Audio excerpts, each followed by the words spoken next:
can make the ticket go away, mate. Or I can make you go away. Coucou les assoiffés de sang fictif, je vous ai fait attendre, hein. Je vous présente toutes mes confuses. Maintenant je suis là et on va parler aviation. McCoy m'a posé une colle avec son thème. J'ai peu de connaissances sur les films de genre qui se passent dans un avion, même les films tout court qui se passent dans un avion. Alors j'y suis allé sans filet et découvert Défense d'atterrir, un film catastrophe coréen. Oui, encore un film coréen, parce que vous connaissez l'adage, si c'est coréen, c'est bien. Il répète ça au moins 20 fois. Tu le dis une fois, c'est bon normalement, et les gens ils ont compris. Mais pourquoi répéter ça?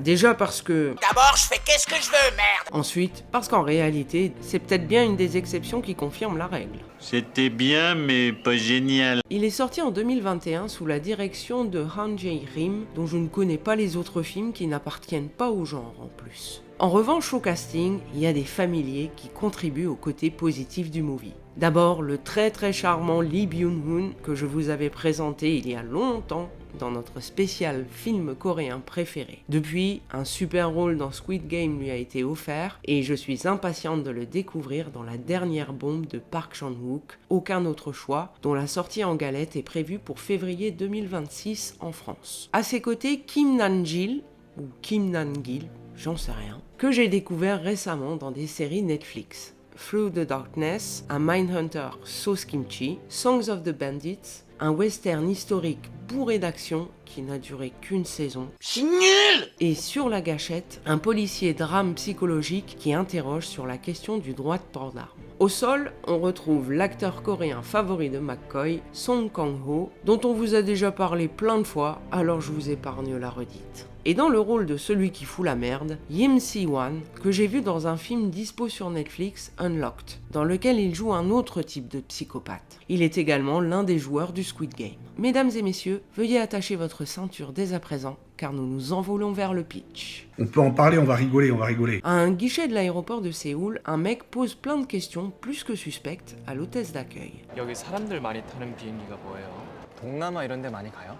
그냥 거리도 좀 있고 사람들 많이 가는 데면 좋겠는데 1시 40분 저거는 승객 몇 명이나 돼요? Et face à son refus de répondre, finit par la traiter de sale pute. Il va ensuite aux toilettes, pas pour faire sortir des trucs de lui, plutôt pour en faire rentrer. Une petite qui voulait pas faire la longue queue chez les filles, c'est vrai que c'est l'enfer ça à chaque fois dans les lieux publics. Donc cette petite se retrouve dans ces mêmes toilettes et le capte. Ça craint à fond, commence à la faire chier, mais papa débarque. Le malpoli se met à harceler père et fille. Tout ça c'est bizarre, hein, parce que je pensais qu'un terroriste voudrait faire profil bas, quoi. Bref, tout le monde garde son calme finalement, on embarque, direction Hawaï. Pendant ce temps, un inspecteur et son équipe enquêtent sur une vidéo de menaces terroristes diffusée sur les internets. L'auteur du poste, c'est pas une surprise, il s'agit du mal élevé. Les flics trouvent un cadavre chez lui, ainsi que de nombreuses cassettes. Et mine de rien, ce mal élevé est un chercheur scientifique de haute volée qui expérimentait des virus à propager, avec un temps d'incubation hyper court. Et faut croire que ces derniers travaux sont un succès, car à bord du vol, il pchit de son virus dans les chiottes, ni vu ni connu. T'es obligé d'applaudir parce que ça, 1, ça va trop vite, 2, c'est des gestes que t'as jamais vus de ta vie. Voilà le plan simple de ce malotru que tout le monde claque à bord de cet avion. Pourquoi ? Comment ? Y a-t-il des solutions ? Vous le saurez à condition de vous procurer Défense d'atterrir, ou bien de rester à bord avec moi et survoler quelques spoils. Le film part vraiment bien. La première mort met l'ambiance, l'attaque du virus est plutôt impressionnante, panique à bord et terroristes qui jubilent, la pression vient de partout. Qui est le prochain ? Dissension dans le groupe, parce qu'il y en a qui veulent pas choper le virus, donc ça commence à jouer les baltringues. L'avion qui pique du nez parce que les pilotes sont en PLS. Comme la situation n'est pas assez désespérée, quand ils sont sur le point d'arriver à Honolulu... Exactement, ouais. T'es bien renseigné, toi. Pour les autorités américaines, la réponse est claire. Look, it's very simple, not complicated. C'est la merde. Pas grave, leurs cousins Jab vont les accueillir, obligés. Et eux, carrément, ils rigolent pas. Donc le virus hyper rapide, la réserve d'essence qui s'épuise et les pilotes qui tombent comme des mouches, on se dit que ça va péter. Non, t'es trompé. Le movie tire rapidement en longueur, près de 2h30 en tout. Le virus se calme bien vite et laisse un body count assez ridicule. Et toujours pas de panne d'essence. Il y a bien une promesse de quelque chose de plus dramatique, plus touchant, plus coréen quoi.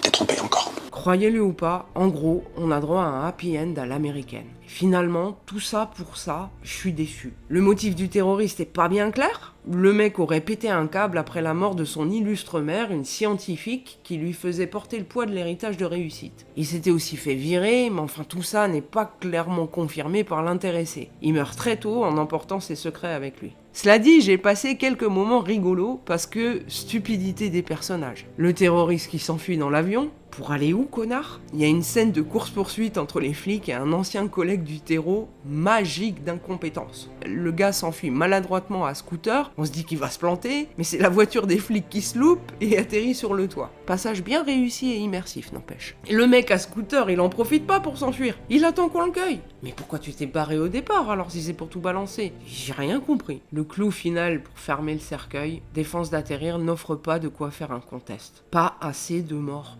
Et elles se ressemblent. C'est pourquoi je vais m'arrêter ici, mais je vous retrouve bientôt pour un numéro plus généreux en frayeur. Promis. Merci pour votre écoute et je vous fais le bisou.